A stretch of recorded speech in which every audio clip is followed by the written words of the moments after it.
Assalaamu calaykum. Dadka badankoodu waxa ay ku bilaabaan maalintooda cabitaanka shaaha iyo kafayga, balse waxaa cilmi baarisyo caafimaad oo aad u badan muujiyeen in qofka subaxa hore caba liin macaan qasan in caafimaadkiisu aad u fiicnaanayo. Sidaa darteed waxaan daawadayaasheeda qiimaha badan u soo bandhigaynaa maanta faa'iidooyinka iyo waxtarka iyo nafaqooyinka caafimaad ee Alle ku abuuray liin macaanta.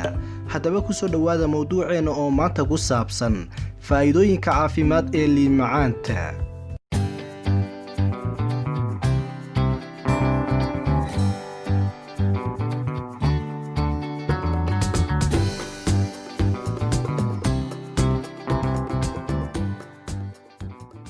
ugu horeyn daawadayaal, liin macaanta waxay taageertaa in habdhiska difaaca cudurradu uu si fiican u shaqeeyo.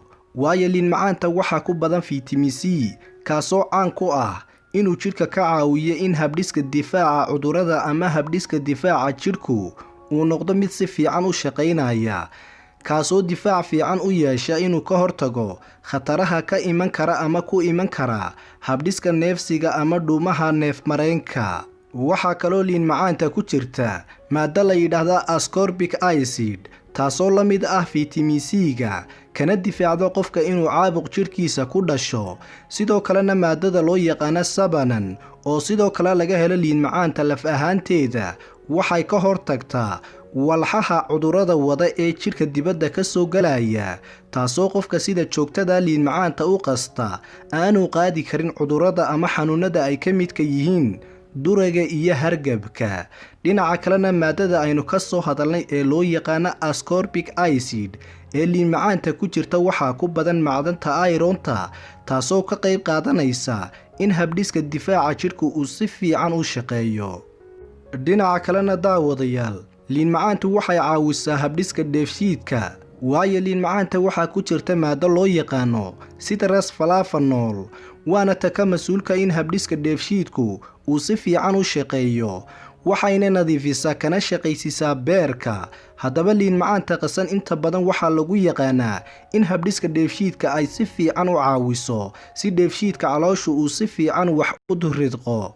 haddaba fitamiin C-ga oo sidoo kale ku jira liin macaanta waxa uu ka hortagaa in qofku yeesho boog calooleed sababta in gaastari qofku qaado ama bakteeriyada loo yaqaano helicobacter pylori oo aakhirka qofka boog ku keenta.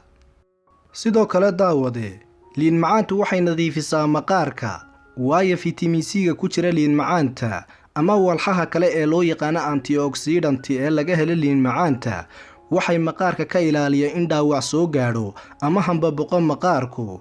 dhaawacyada qaarkoodna waxa ay ka iman karaan deegaanka oo ay ka jirto dikhow, taasoo ay sababto hawadu, gaar ahaan kuwa keena in maqaarku islaalaabo ama codhcodho ayay liin macaantu ka hortagtaa. haddaba liin macaanta oo afka laga qaataa waxay yaraysaa dhaawaca maqaarka soo gaadha ee keena laablaabka ama finanka tirada badan ee qofka maqaarkiisa ka soo baxa, waxaana dhiigga ka saartaa sunta cuntooyinka qaarkood ay sababaan. dhinaca kalena daawadayaal, liin macaantu waxa ay jidhka ka barxisaa aysiidha.